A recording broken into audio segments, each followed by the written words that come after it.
What's up, y'all? It's your boy eBay Fight Predictions, and I'm back for 2021, and we're here to talk about Calvin Kattar versus Max Holloway. Full card predictions, every fight on here, 14 fights as we speak. I think this is an awesome card. They got a lot of good fights. Fight Island 7, I think.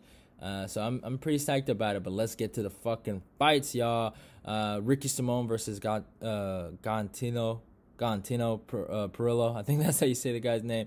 Ricky comes in 16-3, fights out of Washington, age 28, height 5'6". Most recent one was against Ray Borg. Looked great in there. His most recent loss was against Rob Font. Tough loss, but he didn't look bad. He at least won a round.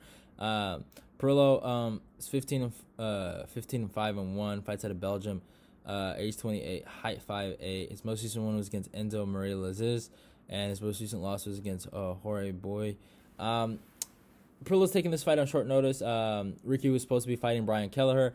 Perillo's a good opponent. He matches up well with Ricky in terms of his record and his age and experience in the game. He does match up really well. He has really good striking. He's really aggressive in the clinch. Really good knees to the body. I've seen some of his wins. He's looked really good. I didn't think too highly of his takedown defense. And I think Ricky Simon's going to have success there. I think Ricky's just a little better in the grappling sense. And I think he takes it down by decision. And I'm going Ricky Simon to take it. The next fight, Yan Wu versus Jocelyn Edwards. Wu comes in 11-3, fights out of China, age 24, height 5'8". Edwards is 9-2, fights out of Panama, age 25, at height 5'8". Wu's most recent one was against Lauren Mueller. I think that was a minute ago. I think that might be 2 years ago. She's on 3-fight losing streak as we speak. Her most recent loss against Mizuki Inoue. Edwards, on the other hand, is coming off a win over Panama Gonzalez. And her most recent loss was against Sarah Alper via split decision. I watched that fight with Alper. She looked really good. This girl, Edwards, deserves to be here. And she's a really good fighter. And I've been tossing and turning over this fight. I've been thinking, I have not been too impressed with Wu as of late, but I think Wu is has more ready for this fight than Edwards. I don't know what kind of shape Edwards in. If Edwards in her best shape, and if she had like a full camp, I'd probably pick her, but I haven't seen that, and I need to see that. But yeah, I'm gonna go Yan Wu by decision, and Edwards is. Wu has disappointed me when she fought Mizuki Inoue. Her cardio was not great, and she's fought tougher competition. Yana Kutskaya. Yana's a former title challenger. So I will say that Edwards has fought decent competition. But if you compare them side by side, I would say Wu has fought more bums than Edwards. I think Edwards has fought at least girls with decent records. So I really can see Edwards winning this fight. I really can. But I just based on the fact she's taking this on really short notice, I think this is going to hinder her a little bit.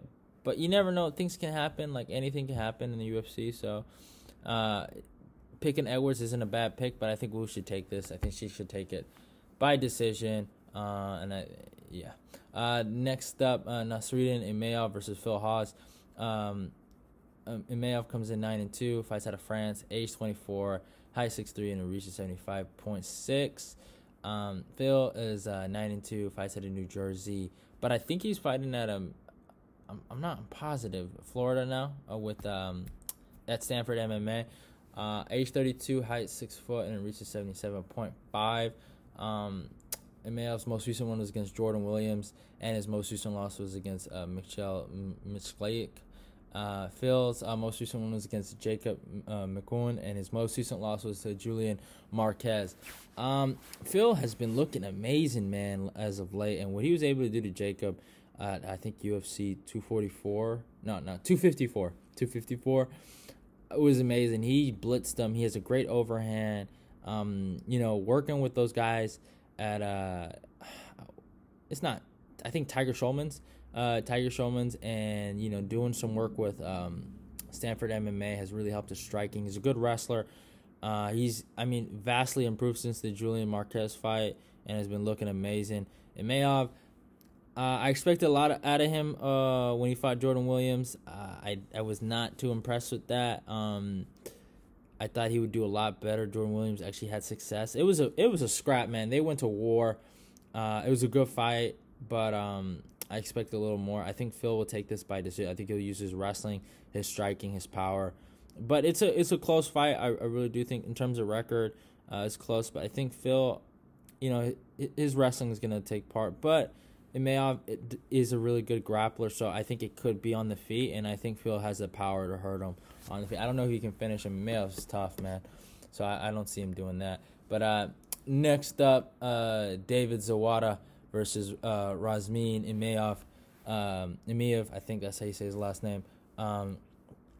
David comes in 17-5, fights out of Germany, age 30.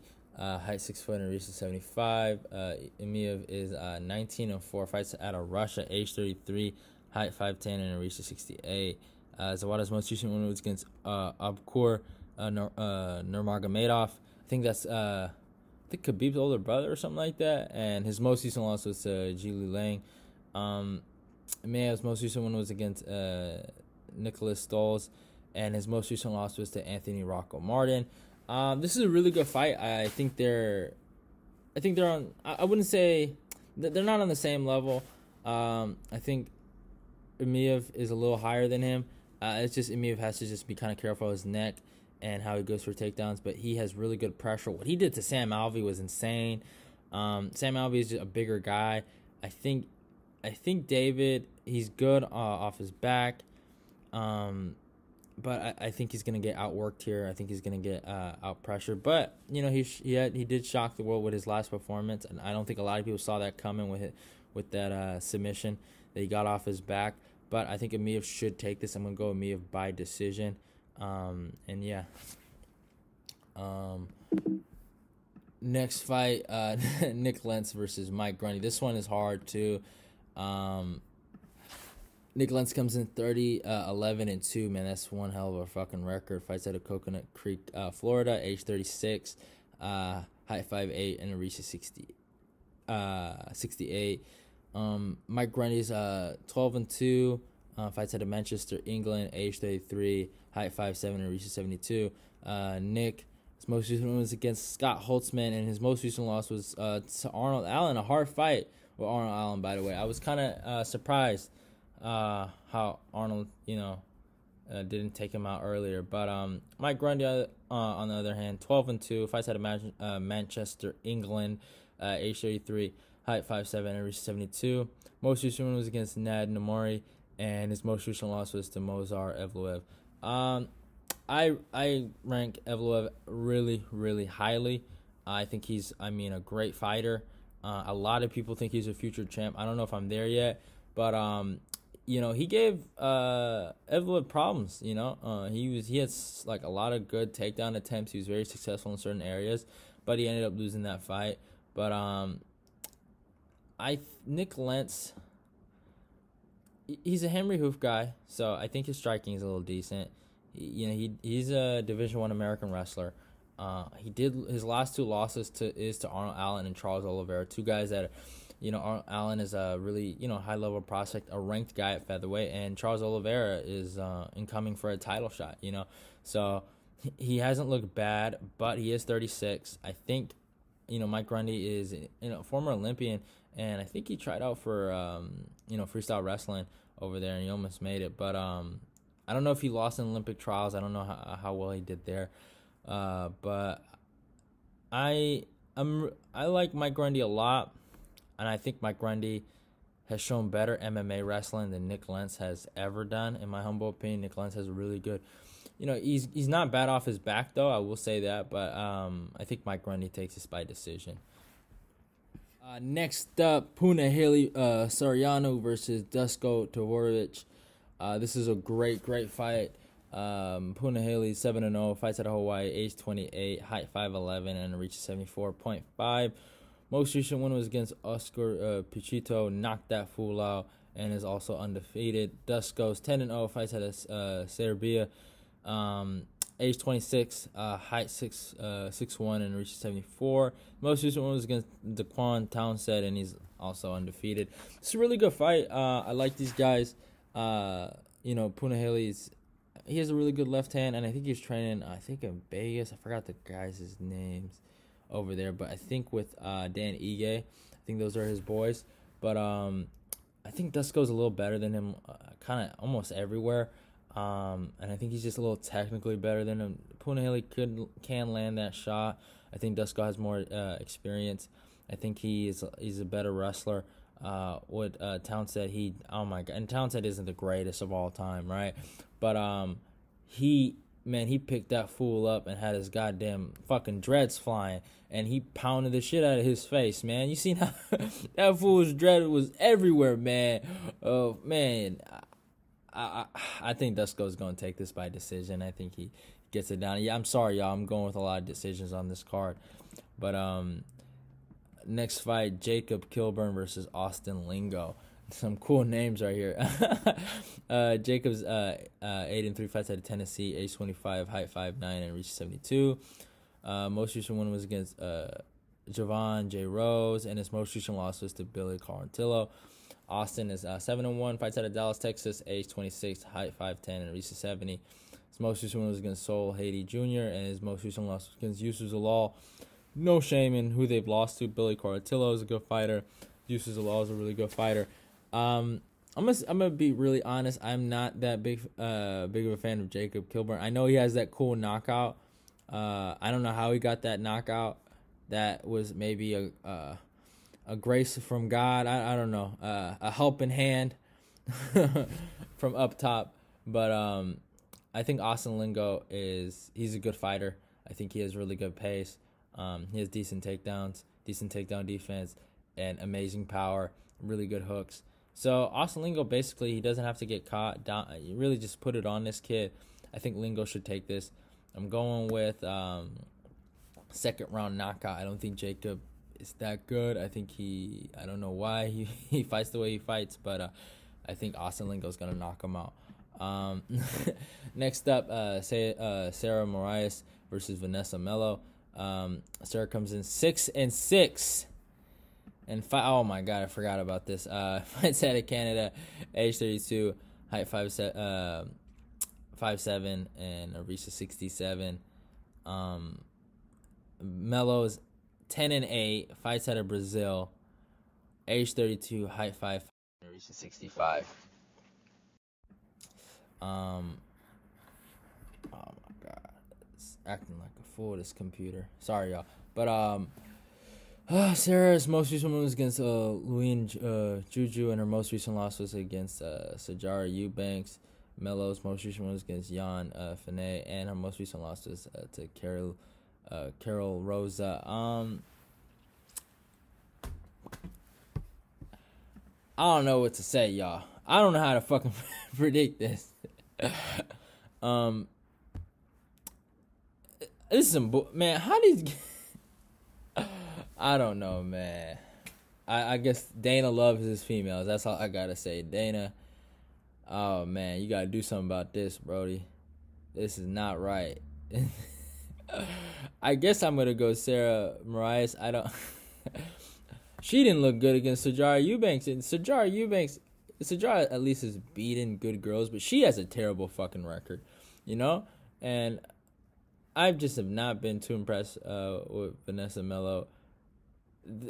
Oh my god. Hey, loser leaves home. I don't care nobody's. I don't care if people feel bad. Hey, loser got to get cut, by the way. I'm just saying that straight up. That should be a fight. They should promote these fights like that. You know, I feel like it'll hide in the drama a little bit. And I think these girls know that they're kind of, at least one of them knows that they're fighting for their fucking job. But I think Sarah should get this. I think she has better wrestling. Hopefully she has better wrestling. And yeah. But next up, Justin Tafa versus Carlos Felipe. Justin comes in 4-1, fights out Australia, age 27, height 6 foot, and reaches 74. His most recent one was against Juan Adams. Killed Juan Adams. And then kicked him out the UFC, basically. And then his most recent loss was to Jorgen De Castro. Carlos Felipe is 9-1, age 26, height 6 foot and reach 75, and fighting out of Brazil. His most recent one was against Jorgen de Castro. Man, that was an awesome display of really good boxing. I think he has actually like amateur boxing experience, or like amateur. I think it's amateur, but he's really good. Most recent loss was Sergey Spivak. That was really based on the wrestling of Sergey. I think Justin Tafa has a really good chance of beating him. I don't want people to pay attention too much to MMA math. Tafa did knock out Jorgen de Castro and Carlos. No, not Justin Tafa. I mean, Justin Tafa got knocked out by Jorgen de Castro. I didn't mean to say that, but and Carlos Felipe kind of put on a good boxing display with de Castro, and had de Castro kind of clinching up and throwing them leg kicks like he had no sense. But I think Carlos Felipe is gonna put on another performance. I think he's gonna go to the body, go to the head. Tafa has a really good chance though of catching him. So I want people to say that. I want people to know that, more or less, and I want people to, I want to hear people say that though, because I don't think this is just Carlos Felipe's fight. But Tafa has a really good chance. I just feel like Felipe has the experience. I feel like he has the cardio, even though he's a bigger guy. He's a bit of a wild guy. I seen him stare down with Jorgen, and he likes to talk mess. So he might get in Tafa's head a little bit and get him tired, swinging haymakers at the air and the wind. And, Felipe's moving his head. He's good, man. I seen some of his stuff on his Instagram. He looks really good. His hands look really fast. I like that he goes to the body a lot. I love that about him. But, yeah, and I think he gets this done by decision. But I'm scared, though, because Tafa, he hits fucking hard, man. The way he fucking hit Juan Adams. Juan Adams had some braids, too, man. He I'm telling you, all the brothers out there, man, just get a low cut. Don't get them damn braids, man. I'm telling y'all gonna get messed up doing that stuff. But next fight, Carlos Condit versus Matt Brown. This is a great fucking fight. Carlos Condit comes in 31-13, fights out of New Mexico, age 36, height 6'2" and reaches 76. Matt Brown, 22-17, fights out of Ohio, age 40. Height 6 foot and reaches 76. Condit, his most recent one was against Court McGee. Really looked good against Court McGee. And his most recent loss was to Michael Chiesa. Brown's most recent one was against Ben Saunders. I don't know what to say about that. And his most recent loss was against Miguel Beza. Against a really good contender, rising contender. But this is a good fight. I like it. They were supposed to fight on the undercard for, I think, Gaethje versus Poirier, and I was really fucking hyped about that one. But now we're seeing, I think 2 years later at least, it has to be, right? So both guys, have traded wins and losses since then. I think on that night, Condit lost to Alex Oliveira and to Chiesa right after. And Matt Brown, beating Ben Saunders and beating Miguel Beza. And he does have the win over Diego Sanchez. I don't know how to feel about that. I think, Diego's a smaller guy. He's not a real welterweight, even though he has welterweight wins, which is incredible to me.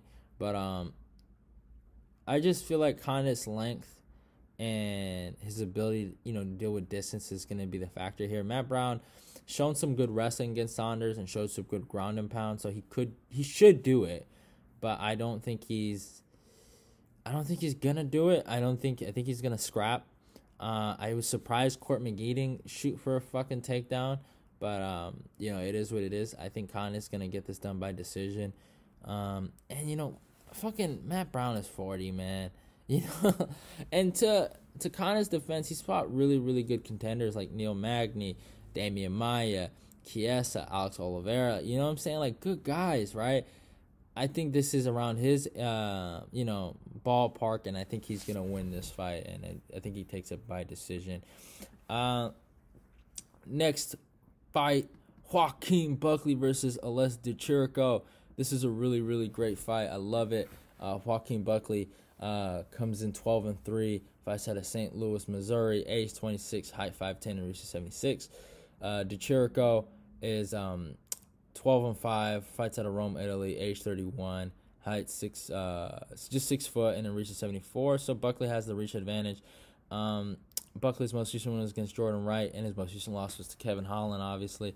Chirico, his most recent win was against Julian Marquez, and his most recent loss was Zach Cummings.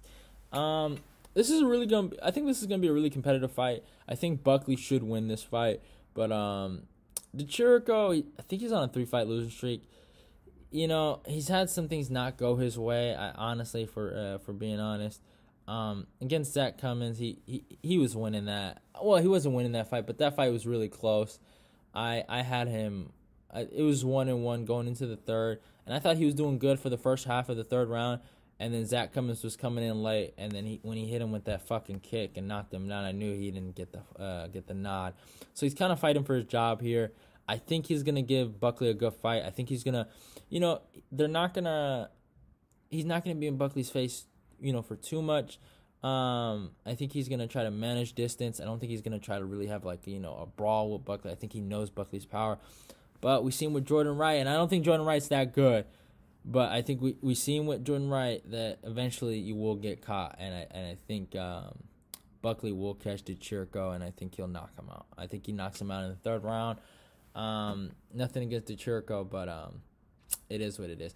But next up, Santiago and Ponizinibibo, the fucking king is back versus Jingliang. Santiago comes in 27-3. GOAT. Fights out of Argentina, age 34, height 6 foot, and reaches 73. Jingliang is 17-6. Fights out of Beijing, China, age 32, height 6 foot, and reaches 72. Santiago, his most recent one was against Neil Magny. He murdered that man in cold blood. That shit was murder. And his most recent loss was against Lorenz Larkin, man. That shit was, I kind of want to delete that from the memory bank. I went on YouTube and reported the full fights. I'm just playing. But Jingliang's most recent one was against Alessio dos Santos, and his most recent loss was to Neil Magny. I think Jingliang is a really good fighter. And obviously, I want to give him a lot of credit for what he did to Dos Santos. Zaleski Dos Santos, obviously. Zaleski, I think, was also on an 8-fight win streak, and he cut that shit down, and he knocked him out in the third round. He was winning the fight comfortably, and I think he told, I remember, I could be wrong, but I think he told his coaches, I'm going to knock this fool out in the third, right? And he got it done, and I think he can do this with Ponizinibibo. Ponizinibibo has been gone for 2 years, but I told y'all, man, and I know this might be a crazy opinion to have, but I really honestly feel like Ponizinibibo probably would have shut down Kumar Usman if they would have fought that day. And instead, Ponizinibibo ended up pulling out, and Maya came in. But I think Ponizinibibo, he's the dark horse of the division. He's the fucking king, man. That guy's a killer. He's 34, so that kind of concerns me a little bit. And he took 2 years off out of action, but he was dealing with a real injury, and he was really hurt. But I think it's hard to say who's gonna win this fight, but I think Ponizinibibo is gonna. I think he takes it by decision. I think the pace he's gonna put on Jingliang. He does have some pop on him, but I think Ponizinibibo should get this done, and he should get a dub. I think he's owed a dub here, and I want to see him get active and really go for it, because he was number 7 in the welterweight division. Let's not forget that. And, guys like Neil Magny are main eventing fight nights with Michael Chiesa. So, let's put that into consideration. I think Ponizinibibo should, get put back in the rankings if he gets this dub, So, it is what it is. Next fight, this is going to be an awesome fight. Omari Akhmedov versus Tom Breese, man. This is a hard fight for me to really judge. But, Omari comes in 25-1, number 13 middleweight in the world. Fights out of Russia, age 33, height 6 foot, and reaches 73. Tom Breese is 12-2. Fights out of United Kingdom, age 29, height 6'3", and reaches 73.5. Omari's most recent one was against Ian Heinisch, and his most recent loss was to Chris Weidman. Tom's most recent one was against KB Buller, and his most recent loss was to Brendan Allen. Man, these guys are really great. Man, the things they say about Tom Breese, like, Dan Hardy, everyone says it, man, he has the potential to be great, but he doesn't realize it. He has great boxing, and he's had moments where he's looked, phenomenal, right? He knocked out KB with a fucking jab, right? But against Brendan Allen, he kind of got dominated in the wrestling, and he got whooped on. Omari Akhmedov is a guy that's really, really good. Has looked great against guys that are hard to take down, especially against Ian Heinisch. You know, he took him down a whole bunch against Chris Weidman. He had, great moments there. I think Omari Akhmedov is a really, really good fighter. Honestly, he was the first one. I know a lot of people don't care anymore, but he was one of the first guys to beat Abdul Razak Hassan with wrestling, and he figured it out.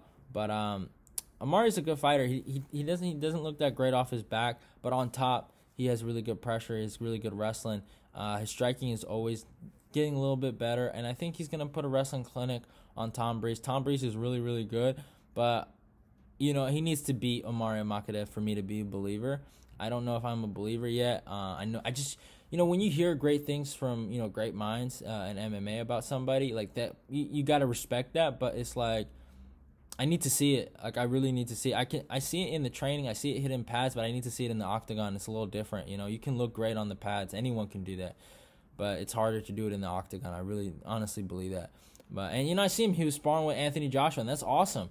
That really is. It's awesome. He's going in there with a heavyweight, but I need to see you actually beat the guy first before I can believe in you. So I'm going to go Omari Akhmedov by decision. And next up at the main event, I did a breakdown on this, and I talked about the stats and all that. So if you want to see that, go to the breakdown. But I'm going to keep it short. Max Holloway versus Calvin Kattar. I know I'm going to shock a lot of people, but don't be too surprised. I'm going Calvin Kattar. I love Max Holloway. I think he's great, but I might be a little superstitious, but I believe in certain things where I seen the interview with Max Holloway with Brett Okamoto, and he didn't mention Calvin Kattar's name once. He's been kind of calling himself the uncrowned king. A lot of people have been looking at him like that, and we see these kind of guys like Dominic Reyes, Alexander Gustafsson, right? They kind of get humbled a little bit, and I was just surprised he did not mention Kattar's name once.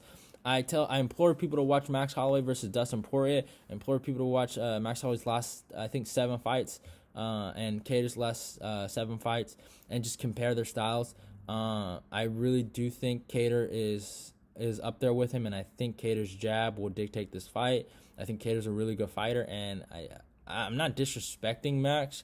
I'm seeing a lot of people saying, I don't think Max is getting disrespect. I just see it like it's both ways. Like, people really think Max is going to put on a show on Kattar, or Calvin is going to shock the world. I think it's more in the middle. I think this is going to be a great fight. I don't think Kattar is levels below Max, but one thing I see is that Max deals, I think issues is with a guy with a kind of heavy boxing power puncher with good cardio, and that's Dustin Poirier. Obviously, Dustin used wrestling and clinch situations to maintain the lead. That's what makes a fight interesting, because Calvin isn't known for that, but I feel like Calvin can replicate what Dustin did in those first 2 rounds. In the second fight against Max, he has a great 1-2, and what did Dustin do? He used that 1-2.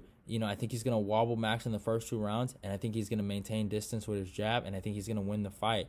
Max can win this fight, using pressure. I've seen in the Shane Burgos fight, Calvin Kattar was, kind of getting, put in a corner with body shots and stuff like that. And you've seen what Max was able to do with Jose Aldo in the second fight. In the 3rd round, he poured the pressure on him and eviscerated him. We've seen what he's able to do, but I think Kattar is going to shock the world. Kattar by decision. I know I probably pissed some people off by that one, but yeah, I think the blessed era is over.